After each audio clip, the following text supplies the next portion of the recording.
Mari belajar, kita berkarya menjadi yang terbaik di udara lewat radio Suara Teknika. Satukan cita, wujudkan mimpi di SMK Negeri 3 Singaraja lewat radio Suara Teknika. Mari belajar, mari berkarya, satukan langkah, jangan pernah menyerah. Mari belajar, kita berkarya menjadi yang terbaik di udara lewat radio Suara Teknika. Satukan cita, wujudkan mimpi di SMK Negeri 3 Singaraja lewat radio Suara Teknika. Mari belajar, kita berkarya menjadi yang terbaik di udara lewat radio Suara Teknika. Satukan cita, wujudkan mimpi di SMK Negeri 3 Singaraja lewat radio Suara Teknika. Lewat radio Suara Teknika.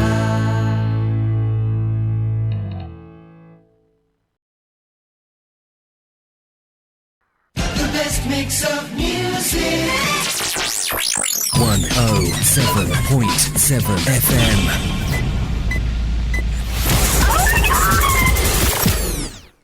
Halo sahabat Teknika, selamat siang. Apa kabar Anda hari ini? Mudah-mudahan saja semua dalam kondisi yang sehat dan tentunya tetap semangat. Oke, ketemu lagi dengan saya Maha Putri kali ini di gelaran STEM C Flash edisi hari ini Kamis 19 Juli 2024. Bersama saya di studio sudah hadir bintang tamu yang spesial banget. Beliau adalah Bapak Siswanto SM.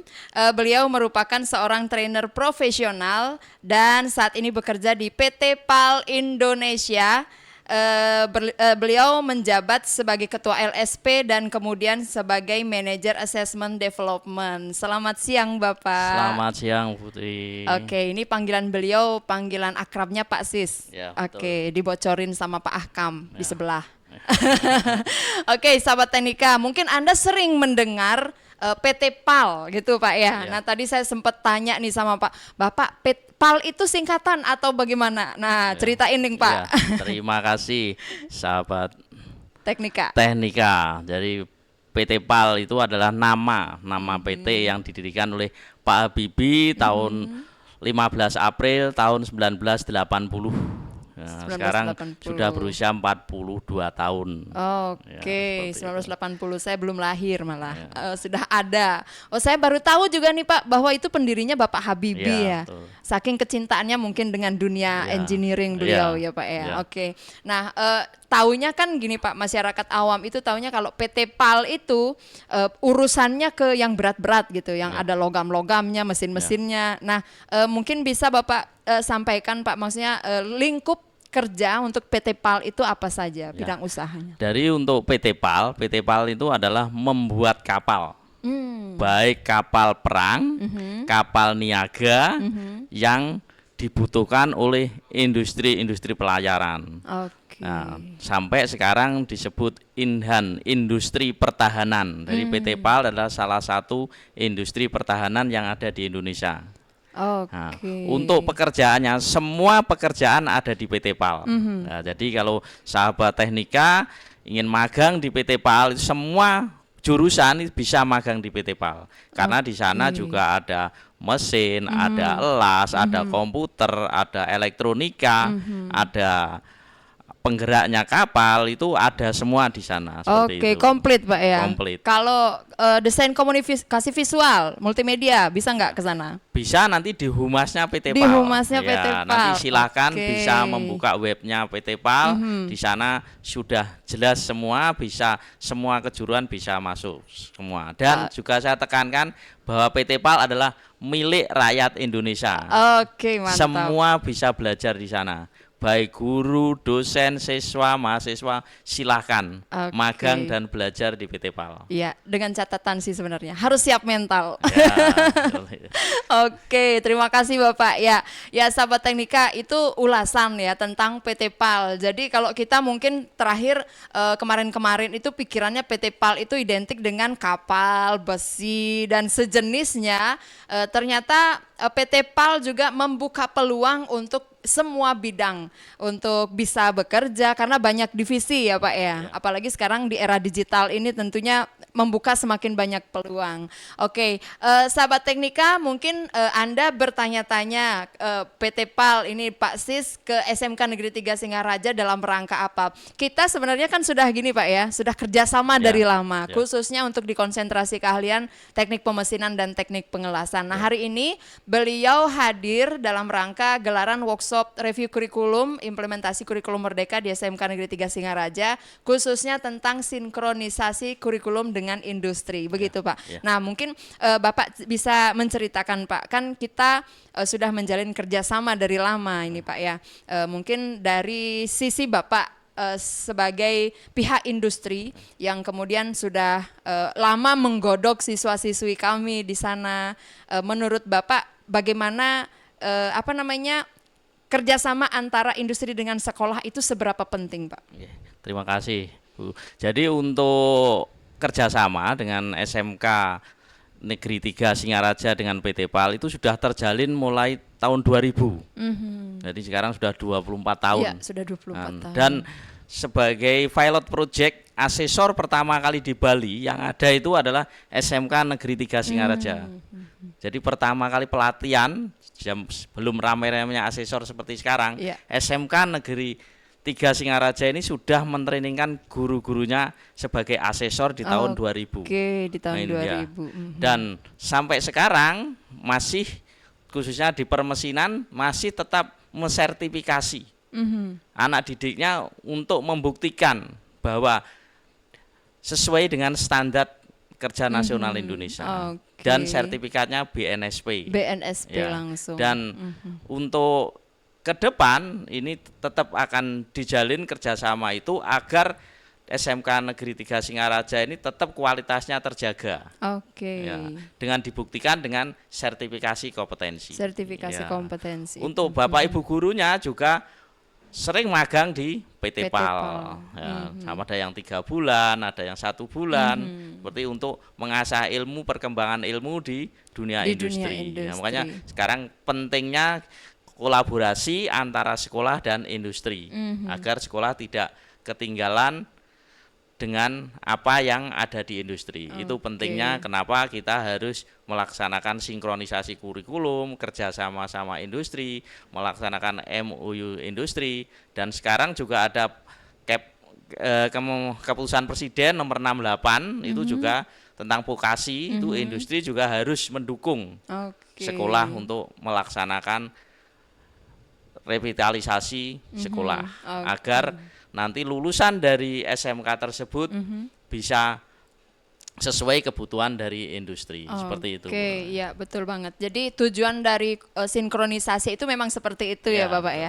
Jadi apa yang ada di industri perkembangannya sudah sejauh mana, jadi sekolah biar bisa menyiapkan supaya nggak jauh-jauh dari sana. Sehingga nanti lulusannya sudah siap kerja. Nah, sahabat Teknika Singaraja ya. Jadi kita dengan adanya kerjasama dengan industri, khususnya yang sekarang ini yang sedang kita bicarakan adalah khusus untuk di konsentrasi keahlian teknik pemesinan dan teknik pengelasan itu sudah terjalin selama 24 tahun dengan PT PAL. Jadi nanti lulusannya itu sudah diakurasi lah istilahnya oleh sudah sesuai dengan standar kebutuhan industri proses uji kompetensinya kan seperti itu Bapak. Nah, Bapak untuk ke depan bagaimana Bapak melihat peluang industri perkapalan, kemudian peluang kerja khususnya bagi siswa-siswa SMK, Pak? Terima kasih. Khususnya untuk permesinan dan pengelasan. Jadi kalau permesinan itu sangat luas Mas Yan untuk peluang tenaga kerja, terutama pengelasan juga sangat luas. Karena sekarang negara-negara maju itu sangat kekurangan tenaga pengelasan. Karena tenaga pengelasan tidak bisa diganti oleh robot. Betul Nah, sekali. sekarang mindsetnya teman-teman Teknika Singaraja untuk pengelasan, tolong mindsetnya jangan nanti kalau sekolah pengelas jadi tukang las pagar, itu tidak boleh. Karena ilmunya pengelasan sangat luas dan tenaga kerjanya sangat dibutuhkan di dalam negeri maupun luar negeri. Terutama di Korea sekarang sangat membutuhkan. Sekarang masih membutuhkan 1.000 welder dari Indonesia. Wow. Nah itu. Ya. Jadi kalau teman-teman teknikal mau belajar pengelasan silahkan, sudah mendapatkan dasar dari SMK Negeri 3 Singaraja, nanti dikembangkan dan pergi ke luar negeri. Oke, Di sana bisa. di sana banyak membutuhkan. Jadi Korea, Jepang, Abu Dhabi, karena ini tidak bisa diganti oleh robot, dan harus dilas oleh manual dan sama tenaga kerja. Oke, nah berbicara tentang hal itu Pak, ini jujur aja Pak ya, untuk pemesinan dan pengelasan ini, pengelasan khususnya di Bali ini hanya ada di kita, di SMK Negeri 3 Singaraja. Nah, terus untuk pemesinan juga tidak semua sekolah punya, tidak semua kabupaten punya. Tapi animo masyarakat itu agak menurun untuk di bidang ini karena mereka kebanyakan mungkin untuk di Bali animonya lebih ke pariwisata. Nah, ternyata tadi sudah disampaikan bahwa banyak peluang kerja ke luar negeri juga untuk yang. Nah, kemudian dari PT PAL sendiri bagaimana Pak? Kira-kira ada peluang tidak? Maksudnya kalau misalnya untuk siswa SMK keterserapannya bagaimana? Mungkin bisa diceritakan. Kalau di PT PAL karena BUMN kita sudah melaksanakan namanya rekrutmen bersama. Ya, namanya rekrutmen bersama, seluruh BUMN yang ada di Indonesia melakukan rekrutmen bersama dan siapa saja boleh mendaftar di situ. Jadi kita kalau mengadakan rekrut kita rekrut bersama, kita buka online di website. Ya, adik-adik teknika silakan buka websitenya BUMN, itu di sana akan diumumkan. Untuk rekrutmen jurusan-jurusan apa yang bisa masuk di sana, silakan. Karena ini adalah milik rakyat Indonesia, jadi semuanya bisa daftar di sana. Kalau memang sesuai dengan kualifikasi, ya insya Allah nanti akan dipanggil di situ. Karena semua dengan by system dan kita online, seluruh Indonesia bisa daftar di sana. Berarti peluang sebenarnya banyak Pak ya. Hanya saja mungkin sosialisasi dan informasinya itu yang mungkin masih belum lekat ke masyarakat. Bapak. Untuk sejauh ini bagaimana geliat perkembangan terutama kontribusi siswa-siswa SMK ini khususnya di dalam industri perkapalan Bapak? Jadi untuk siswa-siswa sekarang sudah ada kurikulum merdeka juga yang diwajibkan siswa magang 6 bulan. Nah, itu bisa juga membantu dan belajar juga di sana. Nah, nanti juga kan kalau sudah selesai dari sana akan mendapatkan sertifikat magang dari sana, dan sertifikat itu nanti bisa digunakan untuk pendamping ijazah untuk melamar di perusahaan-perusahaan yang sejenis. Nah, kalau misalnya kalau pengelasan itu kan karena masyarakat umum punya gambaran Pak orang ngelas itu kayak gimana. Nah, ini untuk yang mesin kadang-kadang ada itu yang misalnya mau ngelamar ke sini ngomongnya mesin Pak, ngomongnya mesin, tapi yang dalam maksud mereka itu adalah mobil. Jadi mereka pikirannya bahwa mesin itu ya itu yang ada di mobil itu. Nah, mungkin bisa Bapak ceritakan kalau misalnya teknik pemesinan itu misalnya magang di PT PAL itu ngapain aja sih mereka? Kalau untuk teknik permesinan di PT PAL itu ada namanya bubut konvensional itu atau bubut produksi. Ini adalah membuat komponen-komponen mesin tersebut, mulai baut, emur, pleng, yaitu itu adalah di teknik permesinan. Di sana ada membubut, ada mengepres, ada juga nanti kalau memang desainernya butuh ya nanti bisa karena sudah dibekali oleh AutoCAD orang mesin, nanti bisa desain juga seperti itu. Karena mesin itu kompleks. Seharusnya di mesin itu kalau orang mesin itu bisa masuk ke kejuruan mana saja. Karena di sana sudah dilatihkan semua. Nah, artinya lebih luas kejuruan mesin itu untuk masuk ke dunia kerja. Ke dunia kerja, Ya, karena bisa khususnya. melaksanakan kegiatan apa saja yang bisa dikerjakan oleh orang mesin. Belum tentu Oke. orang jurusan lain bisa ngerjakan orang mesin, Bisa. tapi kalau orang mesin bisa ngerjakan kejuruan yang lain Iya. seperti itu. Nah, dari cerita Bapak itu tadi kan sudah disinggung sedikit. Ya. Bekalnya AutoCAD. Ya. Nah, kita di bangunan juga ada AutoCAD Ya. yang khusus bangunan, Pak ya. Jadi pikirannya orang-orang itu kalau ke sini nyarinya komputer sama mesin. Nah, mesinnya mobil, kemudian komputernya TKJ, DKV. Padahal kan di mesin juga pakai Ada ya ada AutoCAD-nya seperti Oke, ada ya. jadi karena komponen-komponen itu kan harus didesain dulu Ya, Pak ya. desain dulu. Nah termasuk kalau misalnya berarti ada peluang juga kalau ke dunia modif otomotif Pak ya. Oke. Sekarang jadi bekali AutoCAD ini kadang-kadang juga untuk sekarang di nasional juga ada namanya prototype modeling. Nah, sekarang itu lomba LKS nasional, kebetulan saya juga juri di sana. Jadi teman-teman mesin diminta untuk mendesain produk terus dibuat sampai jadi prototipe modeling. Nah, Oke. dan prototipe modeling ini sudah nanti setelah jadi bisa dijual nanti untuk market. Nah, di Bali nanti mungkin juga orang mesin bisa berkontribusi untuk membuat market apa yang ada di Bali. Itu kalau di mesin lombanya prototipe modeling. Nah, itu ada. Ada Seperti Pak itu. ya. Ya. Oke. Ya mudah-mudahan aja perbincangan kita bisa memberi gambaran ini untuk sahabat teknika di rumah ya, bahwa banyak sekali peluang kerja sebenarnya yang modalnya sebenarnya hanya ketekunan dan kedisiplinan. Oke Pak, bicara tentang ketekunan dan kedisiplinan. Biasanya setiap industri, setiap perusahaan itu punya budaya kerjanya. Mungkin Bapak bisa ceritakan ada nggak nilai-nilai tertentu yang diusung di PT PAL, Pak? Ya, kalau PT PAL dan khususnya BUMN itu ada budaya kerja namanya akhlak. Akhlak itu singkatan dari amanah, kompeten, harmonis, loyal, adaptif, dan kolaboratif. Nah, itu adalah nilai dasar dari budaya BUMN. Seluruh BUMN itu melaksanakan akhlak itu. Ya. Oke. Jadi amanah itu harus amanah, kompeten harus meningkatkan kompetensinya diri masing-masing, ya seperti itu. Jadi ada budaya kerja, terus termasuk kedisiplinan juga ada di situ. Jadi yang utama kita soft skill-nya kita harus ajarkan mulai sekarang, karena yang utama termasuk komunikasi. Nah, komunikasi ini harus kita ajarkan mulai sekarang, karena yang terpenting sekarang komunikasi. Kalau menurut penelitian, komunikasi itu menduduki peringkat pertama untuk sukses di industri. Iya, betul. Nah, kalau AQ mungkin nomor 40, nomor 20, tapi kalau soft skill, komunikasi, leadership, kepemimpinan, cara memanage orang itu nomor 1. Oke, jadi tadi sudah digarisbawahi ya sahabat Ya. teknika ya. Bagaimana kita mampu berkomunikasi? Ya. Karena satu kita melalui komunikasi itu kita mampu menjual, Ya. bukan menjual diri sih Pak ya, mampu menjual branding kita, kompetensi kita, tentunya dan produk kita. Kalau nggak bisa komunikasi, sebagus apapun produknya nggak ada yang tahu kan gitu Pak ya. Jadi makanya sahabat teknika dan juga anak-anak semuanya ya, khususnya yang siswa-siswi SMK Negeri 3 Singaraja, manfaatkan radio Anda untuk belajar berkomunikasi seperti pesan Pak Sis ini. Oke Pak, untuk ke depan Pak, kira-kira nanti bagaimana peluang, apa hal-hal yang mungkin harus ditingkatkan oleh kami dalam proses kerjasama ini, apa mungkin yang bisa kami kembangkan lebih jauh sehingga bisa nanti anak-anak kami itu bisa memenuhi cepatlah belajar sesuai dengan standar yang diterapkan PT PAL. Ya, jadi untuk adik-adik teknika, jadi yang utama kita tadi sudah sampaikan, kita belajar berorganisasi, belajar komunikasi, dan nanti tingkatkan skillnya, karena nanti kalau kita namanya kompeten ini ada keterampilan, sikap, dan pengetahuan.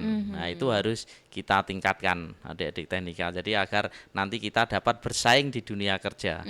Nah, kita tunjukkan kompetensi kita, dan di SMK Negeri 3 Singaraja ini sudah diwadahi terutama yang las dan mesin, itu tiap akhir sekolah pasti diadakan sertifikasi kompetensi. Oke, Dan itu adalah betul. sebagai bekal, sebagai pendamping untuk ijazah, nanti untuk melamar kerja bisa dilampirkan. Itu adalah Oke. salah satu standar. Itu sudah standar yang dimiliki SMK Negeri 3 Singaraja. Nah, itu akan memberikan nilai tambah kalau nanti untuk melamar di industri manapun. Industri, Ya. oke. Jadi dari kerjasama SMK Negeri 3 dengan PT PAL seperti yang disampaikan tadi oleh Pak Sis ya, sahabat teknika ya, bahwa anak-anak itu ketika dia akan menjelang menyelesaikan proses pendidikannya di SMK Negeri 3 Singaraja, mereka melalui uji kompetensi dan itu sudah dilisensi oleh PT PAL. Jadi memang sudah sesuai dengan standar industri ujiannya kan seperti itu Pak ya. Jadi mereka nanti akan berbekal sertifikat ya sahabat teknika